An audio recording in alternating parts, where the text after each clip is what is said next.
everyone, my name is Kirat Singh Dhall. My school name is M.L.KHANNA DAV Public School, Dwarka. I study in class 3rd A. Have you ever imagined? Water is the most precious gift of nature to mankind. Can we imagine a day without water? No, we can't. It is very hard to imagine. But today, we are heading towards the scarcity of water. And this is mainly because of the lack of water conservation. One of the oldest and smartest way to conserve water is rainwater harvesting. Rainwater harvesting is a simple process in which raindrops are collected and stored for future use.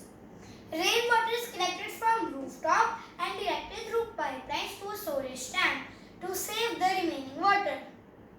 This process reduces flood and soil erosion, increases the groundwater level, reduces water bills and also helps the garden plants and farm crops to grow healthy.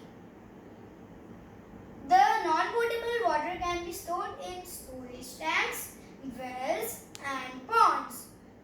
The non-potable water can be used to wash cars, laundering clothes, and it can be also filtered for humans for drinking. If we don't conserve the water wisely, the time can come when there will be not enough water to survive on earth. Keeping this in mind, I have prepared a model of rainwater harvesting. Let us now not even waste a single drop of water and make our earth enriched with it. We need to make sincere efforts to save water. Thank you. Have a nice day.